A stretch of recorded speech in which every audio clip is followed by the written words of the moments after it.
Hello, everybody. Good afternoon. So my name is Aritra Sarkar, and I'm going to present some of the work that we have done in the project Alu Green. And the topic of the presentation is mechanism of fatigue failure in a simulated recycled 68 aluminum alloy. So this work has been a part of the Alu Green project that we are doing. So basically, the idea is that, as you know, that primary aluminum alloys, it's widely used in engineering components, but it's very cost and energy intensive.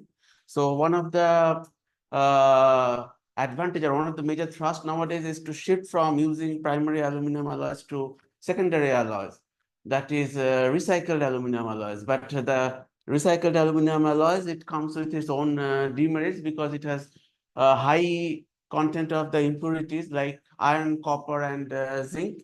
And these impurities will have a detrimental impact on the mechanical properties, for example, corrosion, strength, and fatigue. So in this presentation, I'll talk mostly about fatigue. And so basically what we did is that we tried to simulate the post-consumer scrap by engineering different variants of aluminum alloys by systematically increasing the impurity content. For example, you can see that the variants are named as GA1, GA2, GA3, where the impurities like iron, copper, and zinc has been systematically increased. And you can say that the GA3 one is the variant that very closely resembles that of the recycled material because it has the highest amount of the impurity content. And the material was actually developed by Norsk Hydro, and then it was available to us in as the extruded profiles.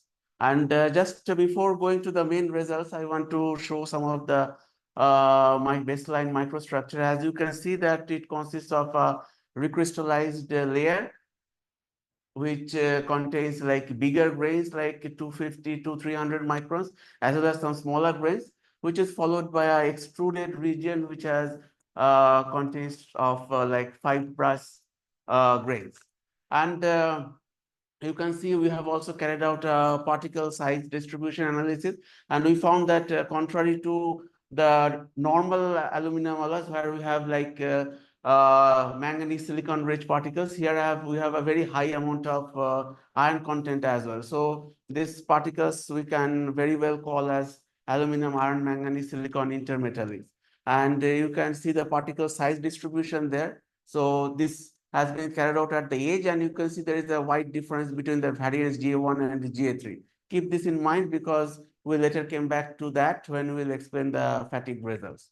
So this is the way we have actually machined our specimens. The specimens have been machined in two directions, one perpendicular to the extrusion direction and one parallel to the extrusion directions. That one we are calling it as longitudinal. And this is the variables that we use for the fatigue test. And as you can see, this is the characterization techniques, and these are the outputs that we get. So now coming to the main results. So these are the comparative Bayesian curves between the three variants, GA1, GA2, and GA3. So what we can infer from these curves, the first thing is that the GA3, the variant with the highest amount of impurity content, it has the poorest fatigue properties compared to GA1. Second is that there is a difference in fatigue limit. In case of GA3, you observe a fatigue limit at 120 MPa, whereas in case of GA1, it's 150 MPa. Another thing, if you see that the trends in the fatigue life, basically the GA1 shows better fatigue properties, and the difference between GA1 and GA3, it is narrower at higher stress levels, whereas this gap difference becomes more wider at lower stress levels. So there is a stress sensitivity in terms of fatigue life. So to understand this phenomenon, what we did is that we conducted a detailed fractographic investigation, one at high stress and one at lower stress. Of course, I'm not going into all the fracture surfaces here. So just as representative, I'll show some fracture surfaces at higher and lower for GA3. So this is the typical fracture surface that you can observe under any fatigue failure.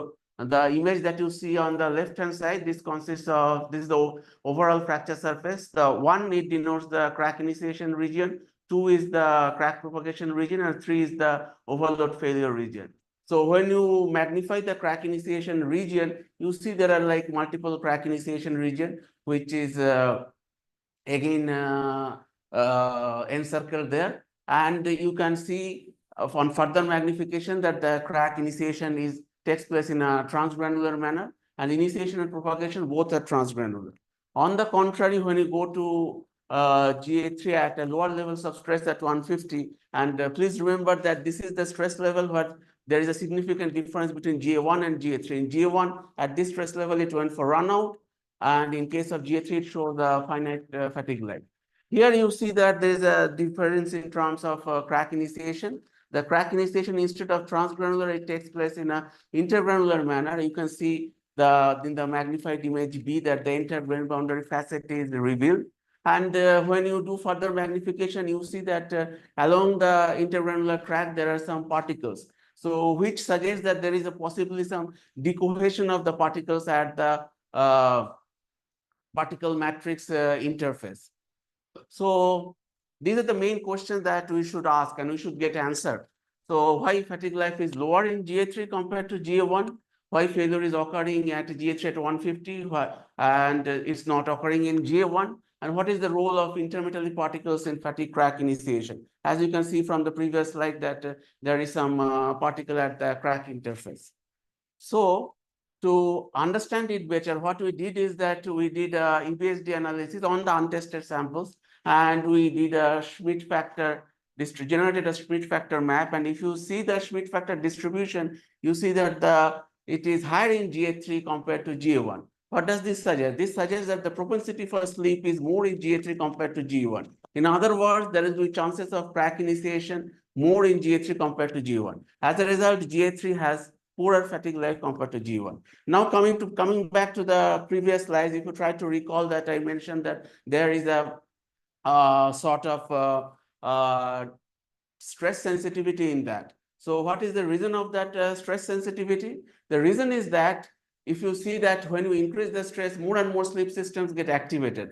So irrespective of whether the Schmidt factor is higher or lower, at higher stresses, there is a chances of fatigue crack initiation through PSB formation for all the variants. That's why the gap is narrower. Whereas the Schmidt factor distribution, it influences more at lower levels of stress, and that's why the gap becomes wider. When it comes to the crack initiation through an intergranular manner, in case of GA3, which does not happen in GA1, you please note the particle number density, difference in particle number density between GA3 and GA1. You note that the number density is almost twice in case of GA3 compared to GA1. This means the probability of crack initiation in intergranular manner facilitated by the precipitates of these intermetallic phases will be more in GA3 compared to GA1. And that's why we see a finite failure in GA3 at 150, which does not occur in GA1. And based on these observations, we have been able to develop this damage map where you can see that the sleep damage mechanisms in GA3 vis-a-vis GA1, as well as the crack initiation and propagation mechanism in GA3 vis-a-vis GA1 has been well, nicely formulated by means of different colorations. Now coming to how the fatigue properties are different between the transverse and longitudinal directions. So if you see here, in case of the longitudinal directions, at different stress ratios, the fatigue life is better compared to the transverse. So what is the reason for that? To find an answer, what we did is that we have done some surface topography examinations. And what we get from that, you see this is a typical specimen, and there are some extrusion lines. And this specimen is basically extracted in a transverse direction, and so the extrusion lines are perpendicular to the loading direction. And if you see the image on the right-hand side, this is the surface topography image where you see the extrusion lines very clearly. And if you see the line profile surface roughness parameters, how they vary in transverse compared to longitudinal, you see that the roughness parameters are significantly higher in transverse compared to the longitudinal. If you see the roughness profile, the profile height variation, it will be even more clear. You can see in case of transverse, there is like wider valleys, whereas in case of longitudinal, there are short intermittent peaks and valleys. So in this case, I would also like to bring to your attention that the roughness parameters that are more crucial in determining the fatigue life is the RV and RZ. RV is basically the valley height, the maximum valley height, and RZ is the maximum peak to valley distance. So because if there is a higher RV, that would create a higher notch effect, so it will induce a higher chances of fatigue crack initiation. This happens in the in case of a transverse specimen, which otherwise does not happen in case of longitudinal. And as a result, there is a higher fatigue life in longitudinal compared to the transverse. And these are the highlights of my results, which I already told. And so maybe you can just have a look. And what I want to focus on is the recommendation. So what we observe is the alloy variants, there is a significant difference in terms of alloy variant when it comes to fatigue properties. And this is the input we should give to the alloy designers, and so that we can able to optimize the alloy for better fatigue properties. Second thing is that we see that there is a significant role of the microstructure. As I mentioned previously, the microstructure is hierarchical. In the surface, there are big recrystallized grains. And this we have observed that the fatigue crack initiates from this recrystallized grain.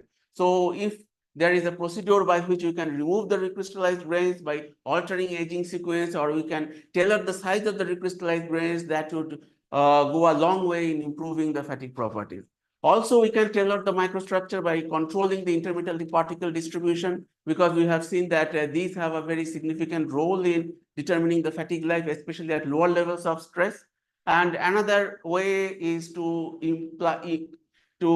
use suitable surface treatment to improve the fatigue properties.